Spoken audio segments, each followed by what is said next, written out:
Hey, you guys, it's Renata. I'm answering another listener question, and this one says, I'm so confused right now and need others' opinions. I'm a TI and in a relationship. I'm also aware my boyfriend is part of my program. I love him and I know he loves me. I get sad and confused. I don't know what to do. Please let me know what you think. So, as I said before, if I feel like I need to ask more questions, I will. And that's just because I don't want to make it a generic answer. I want to kind of critique the answer to the person's particular situation. So I went back and I asked her, I said, do you believe your boyfriend is a perp that was sent to you, or was he turned on you? Or do you think he's a part of your targeting under mind control?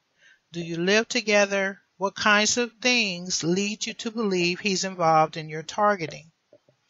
Okay, so she answered most of those questions. She didn't really go into the type of things that he does to make her feel that he's involved in her targeting. But what she did say, she says that she believes that he was sent to her. Okay, meaning when she met him, he she feels that he's a bona fide perp. Okay. And I asked that question because some people really are mind controlled into doing some of the things that they do. Or it could be a situation where you are in a genuine relationship. The person is not a perp, but somehow they are compromised and they turn on you. So I just wanted to know what she felt about the perp activity that her boyfriend was doing.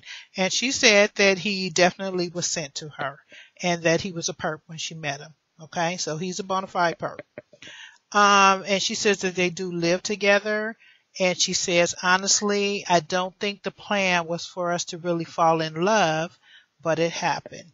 And she said, I just don't know what to think right now. I've listened to you for a while, and you give sound advice. Thank you for taking time to talk to me. Okay, you're very welcome. Now, this one kind of took me a while to respond to because I can be very blunt at times, and I know that about myself, and I'm better, much better than I used to be with the bluntness. But when I read this, especially when she came back and she said that she knows that he's a perp and that he was a perp when she met him, um, all kind of blunt responses, to be honest, came to my mind. But I don't want to be hurtful. And the reason why I feel so blunt about it is because it's a serious thing. This is very, very serious when someone has entered your life who is a perpetrator, because these people are part of your takedown program. So anything I say here, I'm saying it in hopes that it can help you to see that if in fact this person is a perpetrator, that he entered your life under false pretenses and that he means you no good. Okay, I'm definitely not trying to be hurtful. Sometimes it just takes a little bluntness for us to really see, because we can be blinded by love. Okay, and you said that you love him and that you feel that he loves you, and that that was not part of the perpetrator's plans for you guys to fall in love, but in your opinion, this is what has happened. Okay? So, what I want to say about this love thing is that love is a beautiful thing that every human being deserves to have. Okay? God is love. He wants us to be in love. He wants us to start families. He wants us to be happy and all of that, okay? But not everyone is deserving of your love. And a known perpetrator is definitely not deserving of your love.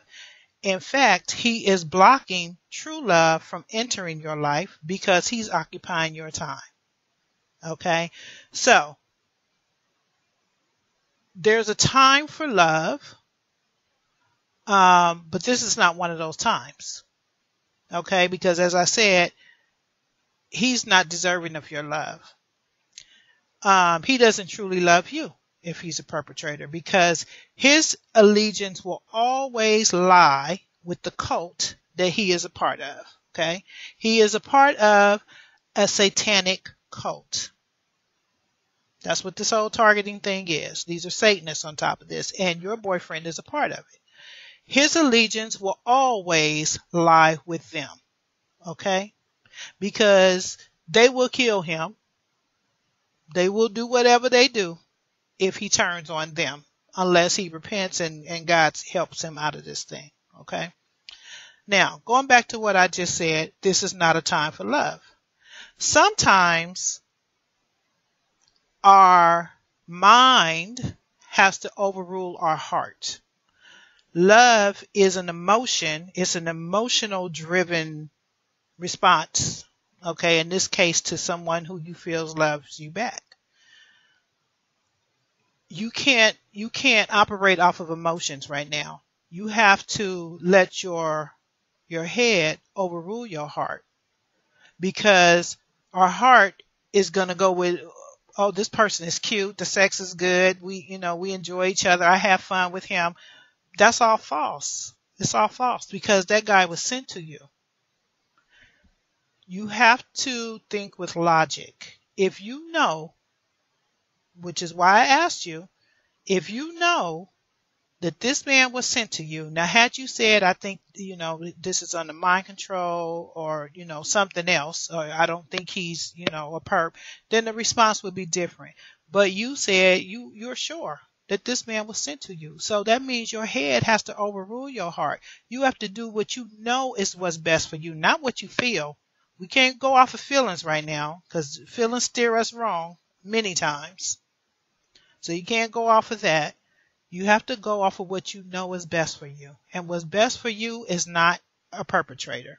He's no different from the perpetrators who follow you around, from the ones who do the color stalking, from the one who beams voices in people's heads. And I'm not saying that happens to you, because I don't know. From the ones who harass you, from the ones who do whatever they do to you. Okay. He is no different.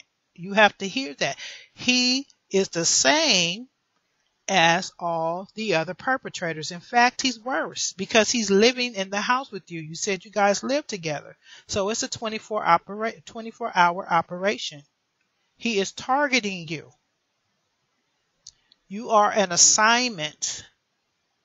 He is a perpetrator. Okay? He's a snitch.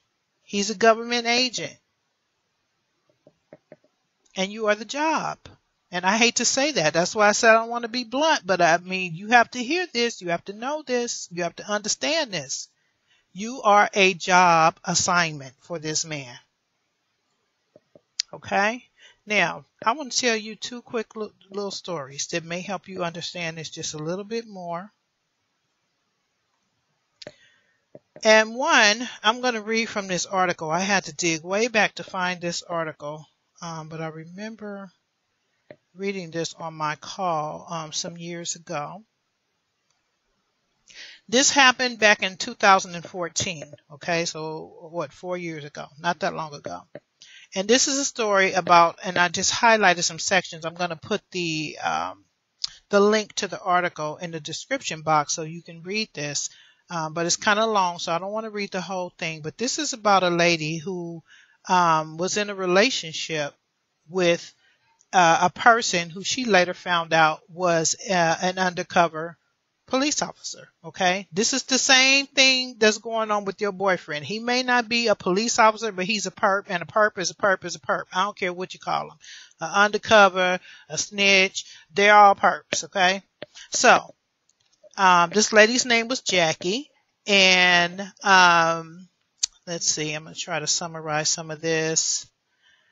It says that she sued and she won $685,737 from the police department for the trauma that she experienced after discovering her baby's father was an undercover policeman charged with spying on her.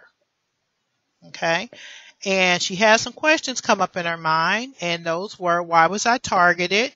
How was I targeted? What did they have on me for whatever reason? Did they think that this sort of money should be spent on spying on me? She said. All I want to know is what actually happened. For instance, when I was in labor 14 hours, was he on overtime? Was he reporting back every contraction?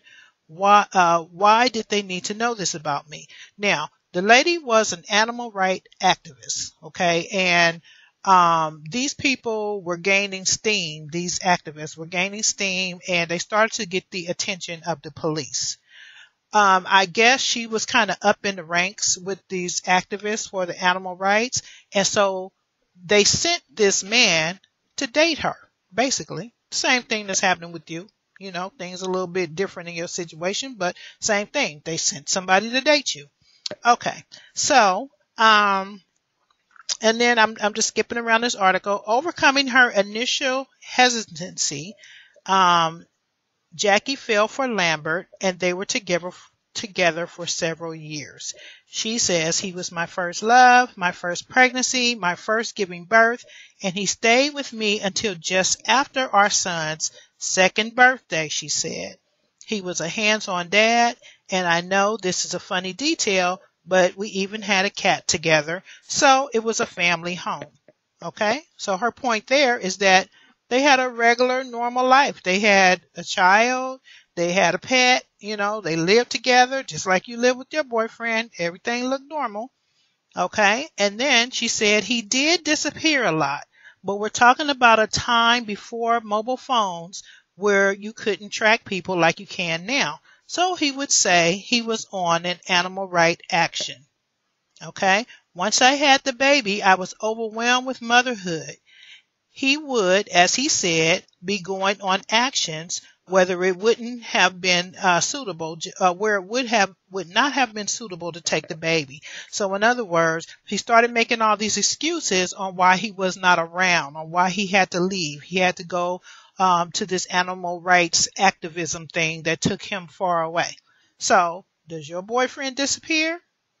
Because that might be one of the signs. Does he disappear? I don't know. You didn't say that in your message, so I'm not sure.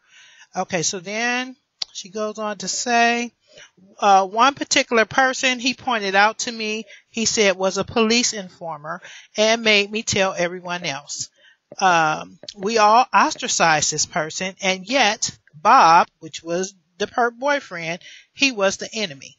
Okay, so in other words, he would point out people who he knew was good people and try to ostracize her from these people, telling her that person is an informant, that person is an agent, that person's not good. And then he had her telling all the other activists, when in fact these were good people.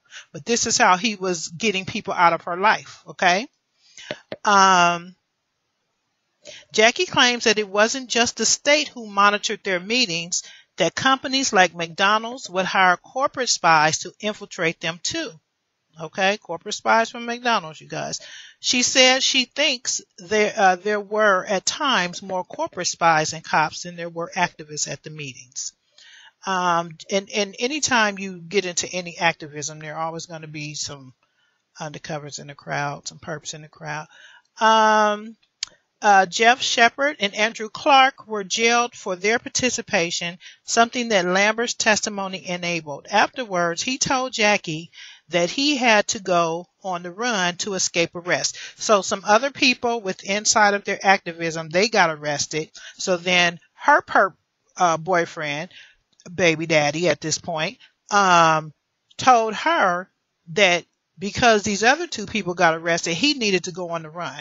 Okay, so that he would not get arrested. So this is another way, another excuse he came up with to disappear. Okay, he always said he'd be in touch as soon as he could. He said he'd never abandon his own son, and that's exactly what he did. Okay, so this man just disappeared. Jackie said she tried to trace Lambert, but her searches turned up nothing. She eventually gave up hope of his coming back. She married again and had another child, but when she was 31, her 36-year-old husband died suddenly. In June 2012, Jackie opened up the Daily Mail to see Lambert's face staring out at her. Now, that's the baby daddy Perp. She saw him in the newspaper. The expose made it clear that he was a former undercover operative in the 1980s. He had admitted to having a child with an activist. Jackie knew that was a reference to her after nearly 25 years without contact. Now, he done got this lady pregnant. She had a baby. He disappeared for 25 years. You know why? Because he was taken off of that assignment. She was an assignment. You, ma'am, who asked this question, you are an assignment. If at any time these Perp people who this man works for, who your man works for, tells him to abort the operation, you will be left high and dry. Okay? Just like this lady. You are a job. I am sorry to say that. He gets some kind of check. He gets some kind of card. He gets some form of payment for you. That wouldn't make me feel too good knowing that. That would not make the average person feel too good. They are controlling this whole narrative. If they tell him to abandon you, he will. He cannot marry you without their permission. I mean, it's the truth. You know, it's the truth. She goes on to say, what I realize now is that his time with me was work. It was work. When I thought he was at work, that was not work. When he was at work was our everyday life. Okay? Now just digest that for a minute. When you and your man are at the movies, you're sitting down watching TV, you're eating dinner, you're laying in the bed, it's all work for him. You're a job. He was sent to you. Assignment. Just like you go apply at McDonald's and they hire you, it's a job, except it's a live-in job. You know how people do the home health care and they might have a client where they live in? Okay, you're that client. It's live-in. It's a live-in job. He has to report back. Like this lady said, when she was having contractions, was he reporting back to somebody? You know, she's having a contraction. She just had the baby. I mean, everything you do, your boyfriend is reporting to someone. Every time he manipulates you, every time he gets you to not do something that you want to do, every time he tears a piece of your life down, which is what he is assigned to do, he's reporting that back to someone, ma'am. You probably would have never met him had he not been sent to you. This man was sent to you. Okay. So after he was ousted in 2011, he spoke to some journalists. In a statement to Channel 4's dispatches, he said, the work of an undercover officer is complex, dangerous, and sensitive. It would take some considerable time and the cooperation of my former police employers to provide the full background context and detail necessary to address the matters which have been raised. In another interview, he said, with hindsight, I can only say that I genuinely regret my actions. Okay, so he caught a few feelings for her. Like you say, your boyfriend, he got a few feelings. Okay, but his loyalty still lie with these people. Trust me. That's why this man fled and left his newborn child. He might have had a few feelings for this lady, but he left his child. She didn't come back in contact with him for 25 years. The man was gone. Okay, you know why? Because he was told to leave. He was told to abort this assignment. And that's what he did. I apologize to the women affected. He said women, okay? Women. So she was not his only assignment. Are you your boyfriend's only assignment? Or do they have him working other women too? See, it's very common for them to use these charming men, these smooth talkers, these good looking men, these men who's good at sex. I know some that know they're involved with perps. They say the sex is just dynamic. Okay? And that's what they do. They send these people. And it's the same with you men. They send women too. They have honey trap women as well to get you caught up, to say you raped them, to do all this stuff that these men are doing. Same thing with the women. They use the Russian spy women all the time. all the time. It happens. Okay. So he says he regrets and he apologizes to the women that he affected. And he says, my reputation is never going to be redeemed for many people, and I don't think it should be. I think I made serious mistakes that I should regret, and I think the only real comfort I can take from my police career is the fact that I have learned from my mistakes. How much of their relationship was contrived, an act? Wait a minute. An act, a man following standard practice.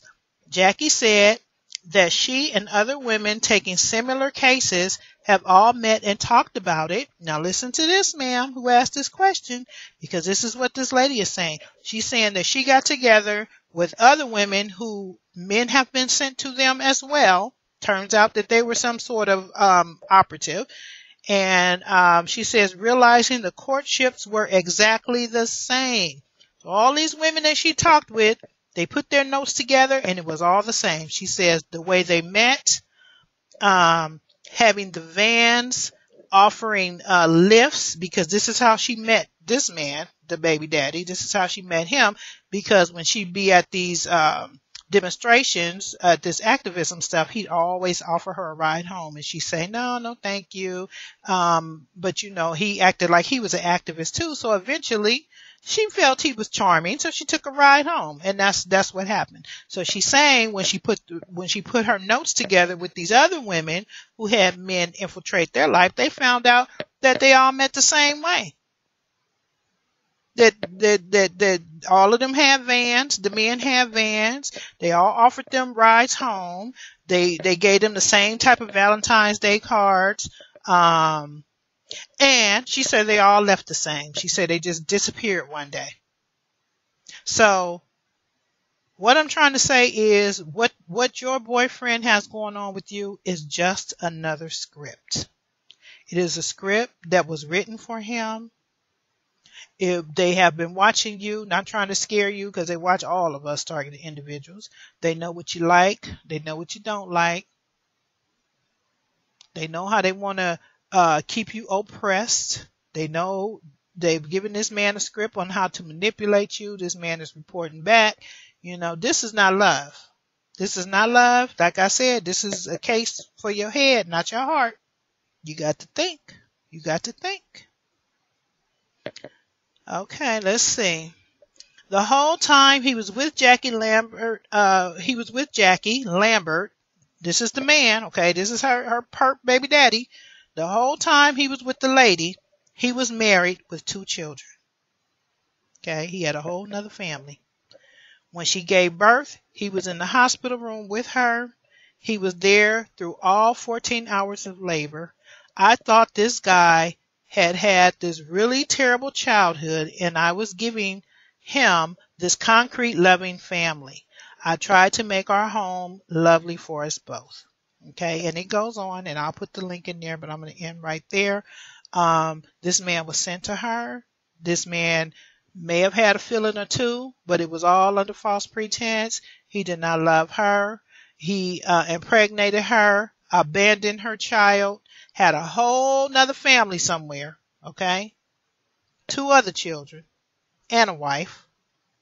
You don't know what your boyfriend has. He might have a family and a wife with 5 kids. I mean, does he disappear like this man disappeared? He may be assigned to 2 or 3 other women. This is something you have to be honest with yourself about, okay? I can say whatever, but this is your life, and you have to really, really, really decide if this is what you want for yourself, especially because you said you are positive that this man was sent to you. This man is wearing a mask. He is not who you think he is. He is living a double life. He's an agent, and he's your man. And he may be somebody's husband. We don't know. Or somebody else's man. We don't know. But we do know that he's an agent. That's what you said. And that's not cool. Perpetrators are there to destroy you, ma'am.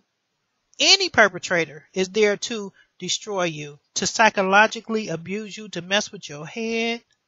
to gaslight you, to manipulate you, to steer you down the wrong path, and he is no different. He's no different. The relationship you're in is built on lies.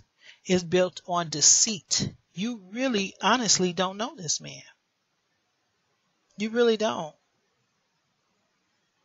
At the very least, this is a mentally abusive relationship. Prayerfully, it's not physically abusive. I really hope not, because they do that too, especially when they can't control you. But you're never, ever, ever going to get what you deserve from this guy. It's just not going to happen, because this guy is under someone else's control. He's not free to engage in a purposeful relationship with you, because he was not sent to do that. He was sent to manipulate you. He was sent to control you. He's a perp. He's a handler. He's sent to handle you. So what you can do is you need to get out of this. This is not good. This is not healthy. And it should be scary, because the guy is a stranger, really. He's not who you think he is. Trust me. If he is a perp and you are sure of that, he's not who you think he is. And you'll never get answers. I don't care how much you beg and plead. They don't tell very much. So you need to create an exit plan for yourself. You said you live with him, or you guys live together. And I'm sure that it's expensive to move out on your own. So you need to create some sort of exit plan and keep it confidential, or only tell people who you trust, but definitely don't tell him. Try your best to set some money aside so that you can save to move. If things get too bad, you can contact your local women's shelter and ask them to help you to set an exit plan, because you need to get out of this immediately. That man is not who you think he is, believe me. And then I said I would tell you another short story, and then I'll end here, because this video is getting long. Some years ago, someone emailed me, and I don't know who this person was, and I never spoke with her on the phone. This was just through email. And this was actually an old email which since crashed, so I don't have that email anymore. But what she said was that she had been in a long relationship, I'm going to say like 20 years if I remember right, with this guy. And she said that she really loved him and he really loved her. And he understood the targeting and everything, because she was a TI. She said he wasn't targeted, but she was, and he understood the targeting, and that was very helpful for her. She said that later on in the relationship, he became ill, and it turns out he had cancer, and the cancer became terminal. And she quit her job. She took care of him. She bathed him. She did everything she needed to do to make sure he was comfortable in his last days. It got to the point where he had to go into hospice care. And as you know, hospice, they make you comfortable in your last days. They have nurses or doctors come to your house, or it could be at a hospital, and they just make sure you're comfortable, because you're about to die. And so she saw him through hospice. She was there, every day with him while he was going through that in his final days. She said before he took his last breath, he called her everything but a child of God, okay? Meaning he called her all kind of derogatory terms. He told her that he was a perp, that he had been involved in her targeting all along, that he was sent to her, that he hated her, that he wished it was her dying instead of him, and all kinds of stuff. And she told me on that email that she was devastated, because after he said all those horrible things, he closed his eyes and he died. And she just didn't know how to feel. And I couldn't believe what I was reading. I really couldn't. I said some nice things to her, tried to comfort her, asked her to pray, and ask God for comfort. And when I did that, that's when she went off on me and told me that she was an atheist. She didn't want to hear nothing about God. So that was our last conversation. But I often think about that lady, because imagine that. Imagine that. Going through all of that, thinking that this man is in your corner, that he understands your targeting, that he's the one person in your life that's not involved, and then you help him all the way through his final days of life for 20 something years or however long, just for him to reveal that he was a perp all along and call you everything and not be grateful for a thing that you've done. So you don't want to be that person. You don't want to be either of those ladies that we just talked about on this video. Okay, you don't want to be the activist that has children by this man, and now this man is stuck in her life. And by the way, that guy got fired from the police department because he went off the script by getting her pregnant, so he got fired. So if your boyfriend, ma'am, if he goes off the script, because he's given a script, he's told what to do and what to say and how to act, and if he goes off of that, then it won't be good for him. So you don't want to be either one of those ladies, okay? And I hope I didn't say anything too harsh, because I just really want you to understand what you're dealing with. I really do. So anyone listening to this video, please leave your comments below. Let this young lady know if you had any experiences like this where you were involved with someone who you felt was in on your targeting. Give her any advice that you can to help her to make a smooth transition, a smooth, safe transition out of this relationship, and just help her to be encouraged to know that you can find true love and he doesn't have to be a perpetrator. Okay, thank you guys for listening to this video. Ma'am, I hope it was helpful for you. Please leave your comments in the comment section, thumbs up this video, and please subscribe to my channel. Thank you.